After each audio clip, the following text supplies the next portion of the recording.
అంటే 200-300 కోట్ల సినిమాని 40-50 కోట్లలో తీసి చూపించారంటే మాత్రం అది వేరే లెవెల్. అయితే తేజ చైల్డ్ ఆర్టిస్ట్ వచ్చి ఈ రోజు పెద్ద హీరోలు పోటీ ఇచ్చే రేంజ్ లో గెలిపోయి, నాకైతే తేజని చూస్తుంటే ఫ్యూచర్ లో ప్రభాస్ కి పోటీకి వెళ్ళిపోయినా కూడా డౌట్ లేదు మేడం. ఆ రేంజ్ యాక్టింగ్, ఆ రేంజ్ పర్ఫార్మెన్స్, ఫైట్స్ లో అయితే మాత్రం అసలు ఎక్కడ కూడా ఇది లాగో, ఇది డూబో, ఇది ఓవర్ అని ఎక్కడ అనిపించకుండా పర్ఫెక్ట్ గా చాలా అంటే చాలా నీట్ గా చూపించారు మేడం. కామెడీ చాలా బాగుంది మేడం. ఆ కోతికి రవితేజ గారు వాయిస్ ఇస్తారు. అసలు కోతి డైలాగ్స్ వెనకాల నుంచి డైలాగ్స్ పడతా ఉంటే సత్యం ఏడిపిస్తూ ఉంటది అనమాట. సో లాస్ట్ క్లైమాక్స్ లో ఆ కోతే సత్యాన్ని కాపాడడానికి ఒక మనీ లాంటిది ఉంటది, అది అందిస్తుంది, అది బాగుంటది.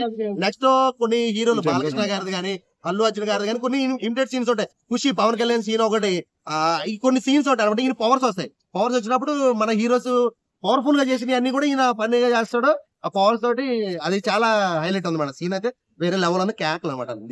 వరలక్ష్మి యాక్టింగ్ వరలక్ష్మి యాక్టింగ్ అయితే మేడం సార్ ఉన్నదే ఒక 15-20 మినిట్స్ ఉంటది కానీ వేరే లెవెల్. అసలు నిజంగా వాళ్ళ తమ్ముడు రౌడీలు కొట్టి పడిపోతే కొబ్బరి గెల పట్టుకుని రౌడీల్ని పెట్టి కొడతా ఉంటే కేకల అరుపులు అంటే వేరే లెవెల్. నిజంగా చాలా బాగుంది. ఆవిడ ఉన్న కాసేపు కూడా చాలా బాగుంది.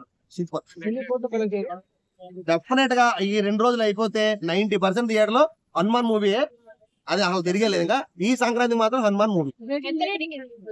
అసలు నేను ఈ సినిమాని పర్వాలేదు బాగుంటది అనుకున్నా, 5/5 ఇవ్వచ్చు అనుకున్నా కానీ దీనికి 5కి 10 ఇవ్వచ్చు మేడం.